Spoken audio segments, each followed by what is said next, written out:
So guys, जैसा कि हमने पिछले एपिसोड में देखा कि वॉरियर टेम्पल पर बहुत ज्यादा मात्रा में डीमन अटैक बढ़ गए थे, जिससे गांव भी रिटायरमेंट से वापस आकर डीमंस को मारने लगे। पर वो भी इतने सारे डीमन के सामने कमजोर पड़ रहे थे। हाओचेन अपनी टीम के साथ वहां गया, जिसने उन सभी डीमन को दूर कर दिया। फिर सभी ने मिलकर उन डीमन का सफाया किया, जिससे सभी के लिए फिलहाल खतरा टल चुका था। गाँव हाओचेन की टीम से मिलकर खुश हुए। फिर वो वॉरियर टेम्पल के मीटिंग हॉल में आ चुके थे, जहाँ हाओचेन ने सभी को अपने मिशन के बारे में इंफॉर्मेशन दी और उस 25 डीमन क्राउन को सभी के सामने रखा और बताया कि इस पर टेलीपोर्टेशन पोर्टल एक्टिवेट है, जिससे स्टार डीमन गॉड के पैलेस पर पहुंचा जा सकता है। और हाओचेन ने स्टार डीमन गॉड को मारने का विचार किया, जिस पर अलायंस लीडर यांग कहते हैं कि ऐसा नहीं किया जा सकता, क्योंकि उस स्टार डीमन पैलेस में मौजूद स्टार डीमन गॉड काफी पावरफुल है और सिर्फ तुम अपनी टीम के साथ उसे नहीं मार सकते। हम नहीं चाहते कि तुम किसी मुसीबत में पड़ो। हाओचेन कहता है कि शायद इस बार हमारे पास एक मौका है जिससे उस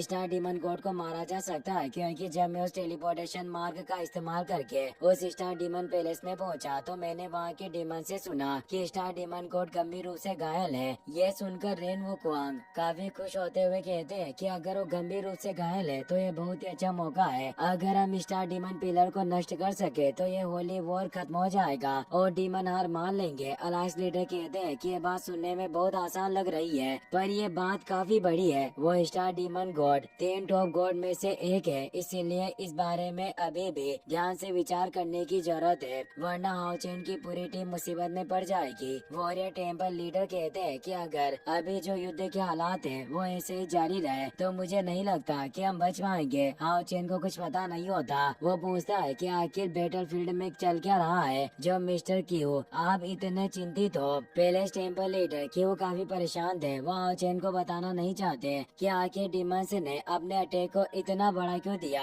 पर हाओचेन और उसकी पूरी टीमें जानना चाहती है, इसीलिए रेन वुकोंग भी उन्हें बताने को कहते हैं। क्यों कहते हैं कि सारी सिचुएशन का कनेक्शन तुमसे ही है। अब हमें 2 दिन पहले का सीन दिखाया जाता है। डीमन एम्परर फेंग जू के पैलेस हॉल में मून डीमन गॉड अगारिस आता है, जो कहता है कि हमारे इलाके में भी इंसानों की हिम्मत काफी बढ़ती जा रही है, जो वो हमारे प्लान को भी नष्ट कर रहे हैं। उस हाओचेन ने स्नेक डीमन गॉड की रीबिल्ड को रोक दिया और 25 डीमन गॉड को भी मार डाला, और ऐसा लगता है कि उनके हमारी योजनाओं को बर्बाद करने से इंसानों का पूरा अलायंस काफी खुश हो रहा होगा, और वो अपने सभी पास पर भी मजबूत पकड़ बनाए हुए हैं, जिससे वो हमारे डीमंस को हरा रहे हैं और लगातार जीते जा रहे हैं। होली वार कब से जारी है और हम कई सालों से 6 मेजर पास पर अटैक करते हुए आ रहे हैं, जिससे हमारे भंडार गृह काफी ज्यादा मात्रा में खाली हुए हैं। क्या अब आप नेक्स्ट स्टेप उठाने वाले हैं? डीमन एम्परर फेंग जू कहता है कि अगर ऐसा ही है तो हमें ऑफेंसिव स्टेप उठाना चाहिए और हमारे डीमन हमलों को और ज्यादा बढ़ा देना चाहिए, क्योंकि इंसानों के अलायंस के रिसोर्सेज भी लगातार घट रहे होंगे और वो कभी भी हमारी बड़ी सेना का मुकाबला नहीं कर पाएंगे। इसलिए तुम उन्हें विवश होने पर मजबूर कर दो ताकि वो खुद हाओचेन को हमें सौंप दे। लेकिन अगर वो हाओचेन को सौंपने को तैयार नहीं हो तो फिर सभी इंसानों के जिंदा रहने की कोई आवश्यकता नहीं है, यानी वो सभी इंसानों को नहीं सौंपेंगे तो फेंग जू पूरे मानव जाति को ही नष्ट कर देगा। अब हमें वापस से मीटिंग हॉल का सीन दिखाया जाता है, जहां अलायंस लीडर यांग हाओचेन को बताते हैं कि डीमन की 10 ग्रेट डिवाइन एम्परर आर्मी एक साथ कल इकट्ठा हुई और वो एक साथ मिलकर 6 मेजर पास पर अटैक कर रहे हैं, क्योंकि 10 डीमन गॉड इस सेन को लीड कर रहे हैं। उन्होंने चेतावनी दी है कि हम हाओचेन यानी तुम्हें एक दिन के अंदर नहीं सौंपेंगे, तो वो हर दिन एक पास को मिटाते हुए आगे बढ़ते रहेंगे जब तक सारे इंसान खत्म नहीं हो जाते। सभी ये सुनकर चौंक जाते हैं। लिन कहता है कि क्या ऐसा हो सकता है कि डीमन एम्परर को हाओचेन के असलियत के बारे में पता चल गया हो। चेनिंग कहती है कि हो सकता है कि यह सब इस वजह से हो रहा है कि हमने स्नेक डीमन पिलर के रीबिल्ड के प्लान को बर्बाद कर दिया। ग्रैंडपा यांग कहते हैं कि कोई नहीं जानता कि राक्षसों के अटैक अचानक इतने कैसे बढ़ गए, लेकिन जैसे हमें डीमन का मैसेज मिला, हमारे 6 मेजर पास के सभी सैनिक लड़ाई की तैयारी में लग गए और वो डीमन को दबाने के लिए अपनी पूरी ताकत का इस्तेमाल करने के लिए तैयार है। उन्होंने तय किया वो इंसानों को कभी भी अपने पास को नष्ट करने नहीं देंगे, और अलायंस ने भी उनको सभी जरूरी रिसोर्सेज उपलब्ध करवाए हैं और सभी लोगों ने प्री वॉर प्रिपरेशन कर ली है। अब हम नाइट्स हॉल यानी यू लॉन्ग पास का सीन देखते हैं, जहाँ ये हुआ सभी सैनिकों को लड़ने के लिए गाइड कर रहे थे। हिलार का जिन्नान जुआन पास, मैजिशियन का जियालिंग गुआन पास, सोल हॉल का का 10,000 बिस्ट पास, साउथ ईस्टर्न का वॉरियर हॉल और एक्सोसिस्ट पास पर भी सभी डीमन से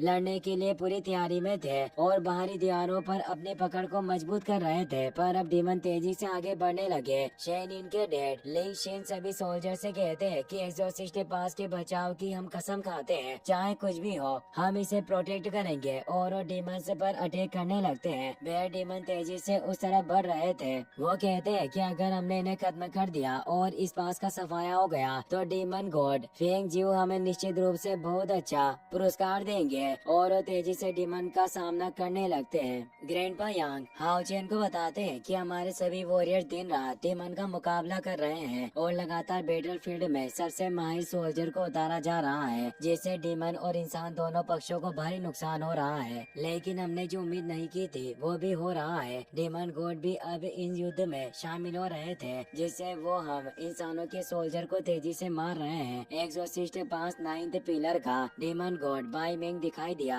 जिसने हमारे कई सारे सोल्जर को अपनी थ्रेड पावर से मार डाला और उस सभी पर भारी पड़ रहा है। और अभी तक सभी पास में लगभग 10 डीमन गॉड युद्ध के मैदान पर उतरे हैं, जिससे सभी पास पर भारी नुकसान हो रहा है। बाई मेंग से लॉर्ड जियाजे फाइट करने के लिए निकले थे, वहीं जेन नान पास पर अटैक इतने बढ़ गए कि उनकी डिफेंस लाइन बर्बाद हो गई और डीमन अब सीधे सिटी के अंदर प्रवेश कर रहे हैं। लास्ट डीमन गॉड वहां पहुंच गई थी। जनरल डूजी भी उसका सामना नहीं कर पा रहा होता। पैलेस मास्टर लिंग और पैलेस मास्टर चेन भी गंभीर रूप से घायल हो चुके थे। अब हमें 10,000 बिस्ट पास का सीन दिखाया जाता है। शेन शुई उन डीमन को रोकने में लगी हुई थी, पर अब जियालिंग पास और क्यूमो पास अपनी ताकत के अंत में पहुंच चुका था, जिससे ये किसी भी वक्त बड़ी प्रॉब्लम में फंस सकते थे। पर एक्सोसिस्ट पास की सिचुएशन इतनी बुरी नहीं है, क्योंकि लॉर्ड जियाजे बाई मिंग को रोकने में लगे हुए थे। वहीं नाइट हॉल की हालत भी बिगड़ी हुई थी। ये हुआ सिचुएशन को संभाल नहीं पा रहे थे, जिससे हान क्वीन भी अब मैदान में आ चुके थे और उन्होंने वक्त रहते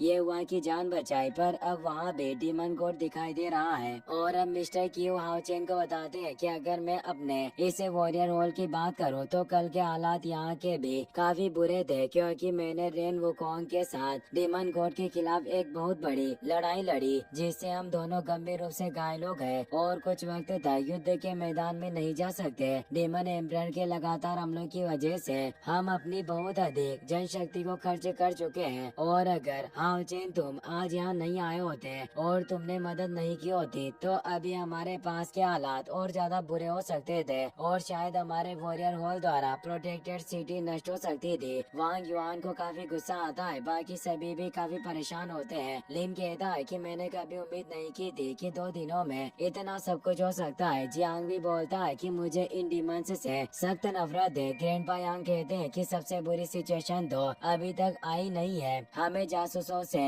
अंदर की खबर मिली है कि सेकंड डिमन पिलर गॉड अगारेस, जो आज तक कभी युद्ध के मैदान में दिखाई नहीं दिया, इस बार वो भी युद्ध के मैदान में लड़ने आने वाला है। और वो एक साथ 6 मेजर पास को हड़पने की प्लानिंग कर रहा है और वो किसी भी समय कोई से भी पास पर अटैक कर सकता है। वांग गुस्से में कहती है कि अगर हम और अधिक डीमन पिलर को नष्ट कर सकते तो ये डीमन कभी भी हम पर इतने आवे नहीं हो सकते थे। हान यू कहता है कि सभी डीमन लीडर हाओचेन से काफी डरते हैं, क्योंकि हाओचेन के पास हाओयू की एबिलिटी मौजूद है। जब भी वो बाहर आता है तो वो डीमन पिलर को नष्ट करने की काबिलियत रखता है। हमने हाओयू की जितनी पावर सोची थी वो उससे भी कहीं ज्यादा है। मिस्टर क्यू कहते हैं कि हाओचेन और तुम्हारा वो वॉरक्राफ्ट है हाओयू हमारे मानव जाति के पास एक प्रीशियस चाबी की तरह है, जिसे डीमन पिलर का खात्मा किया जा सकता है। यानी हम तुम्हें एक ट्रम्प कार्ड की तरह भी मान सकते हैं, जिससे पूरे डीमन क्लेन का खात्मा किया जा सकेगा। अलायंस लीडर कहते हैं कि भले ही हमें कोई सी भी कंडीशन से क्यों न गुजरना पड़े, हम तुम्हें कभी भी खुद से दूर नहीं होने देंगे। रेनवो क्वांग कहते हैं कि चाहे वो डीमन हम पर कितने भी हमले क्यों न करे, मैं कभी भी उनसे नहीं डरता। सबसे बुरा हो क्या सकता है, मैं लड़ते हुए युद्ध के मैदान पर मर जाऊंगा, पर हम तुम्हें डीमन के हवाले नहीं करेंगे। तभी वो पूरी जगह हिलने लगती है, क्योंकि अब वॉरियर हॉल पर वापस से बड़ी मात्रा में डीमन अटैक करने के लिए बढ़ रहे थे और एक पावरफुल डीमन कोड वहाँ चुका था जो अपने आग के गोलों से